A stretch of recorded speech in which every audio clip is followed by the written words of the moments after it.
Well, perhaps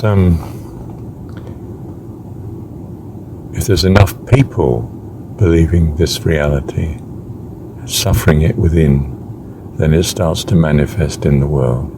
In other words, we bring wars about, we bring evil about, we bring volcanoes about, erupting, we bring earthquakes about. That in some sense, it's a manifestation in the physical universe, the actual universe outside, the external universe to the person, from what they're truly believing. So an individual can move a mountain into the sea and so on. But, and this kind cometh not out but by much prayer and fasting. What he's saying there is to get this worldly manifestation that you want, you have to have much prayer and fasting behind you to achieve that.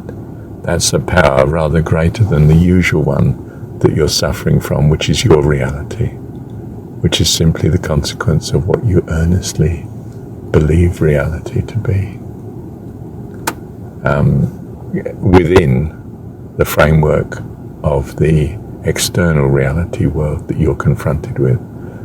So you can see the external world then as a consequence of the amalgam of thoughts of all the person's beliefs within it. So you change the beliefs and you change the outer world. The Industrial Revolution, what we might call a Christian country, it came about because of what those people were now thinking and believing, and presumably it changes with the Enlightenment and so on.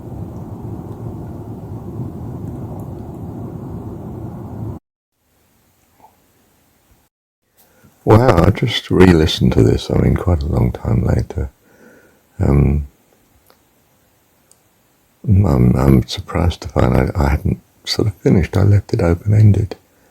I know when I've finished I attempt to say, thank you, Heavenly Father, and then of course I have another thought and I add it as a compliment, but still, I'm just wondering here whether I should, in some sense, finish this off. It's a strange one. I think I'll just listen to a bit of it again. Hang on a minute.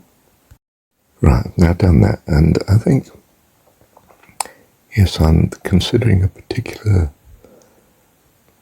notion of the link between thought and what then presents as reality in the dream. But living is an interactive, more complex dream than the ordinary dream we get when we're asleep. We return when we're awake to a reality that's largely formed externally around us by an amalgam of thoughts and desires, which presumably also majorly is influenced by God's overruling and guidance and protection, but nonetheless is responding to where, and definitely not nonetheless, but most importantly, where we are collectively and what's needed collectively, the sort of world that's needed given the stage that we are, in this classroom at least, at. So the lessons change. What we're doing in the classroom and the context and the way the classroom's set up, the materials around and the lesson that's being taught changes accordingly. And we can affect such because we too are part of the input. So, Kitty might even say, can we do so and so? We love story time. And the teacher may think, well, this is a good time to have the story in that case. That changes. And the teacher may not. They may know that, no, we're doing something important here. And resist your desire. But in some sense, you see, the teacher's not entirely in control of the class. I mean, when I'm teaching, like as I am now, aren't I? I'm trying to be open to what God's doing. Now, is God open to what God's doing? Well, he's obviously open to himself, but he's also open to who he's dealing with. And what is appropriate from God's point of view is in part influenced by the input of the children too. And this is the lovely thing about real teaching, is that you're open to your audience, the ones you're teaching. And you get a question and the lesson takes off accordingly in that direction. Because now it's transpired as being a very good time to deal with that aspect of learning or understanding or the point that you bring up. And it's in context, and not only is it in context, but specifically, it's where your mind is too. And it's that which I'm building on as a teacher. There's no point in me building on my mind. I can produce a wonderful lecture that's of no interest at all to my audience. They're not following any of it really because they're not terribly switched on. I think I'm actually building nothing at all. I'm just reciting what I've prepared at home. That's no good. That's not teaching. That's lecturing in the worst possible light and definition of such. I want to respond to where my kids are at, where my audience is at.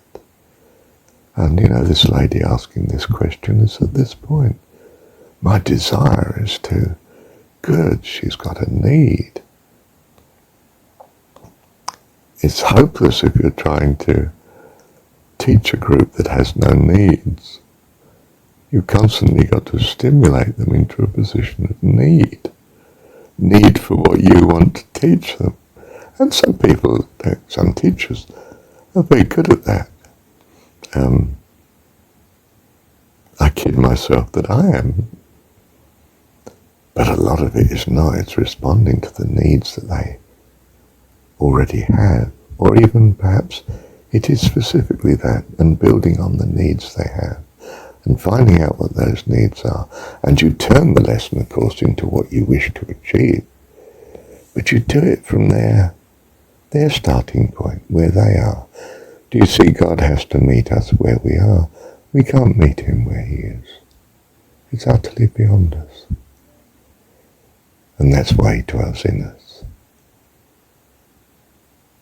Wow, I didn't expect that to come, did I? Isn't that wonderful? He's in us because he comes to meet us in our situation. We don't have to go to the Himalayas, sit up there in the cold forever and hope that we feel his presence. We have his presence here, in us. He loves and cares for us. It's not just walking beside us. That's trivial compared to being in me. He knows my uttermost thoughts and can care and love, bless me accordingly, given his magnificent purpose. Our God is a lovely God, full of loving kindness, awesomely lovely and wonderful. Our dearest, dearest, dearest friend. Our Heavenly Father.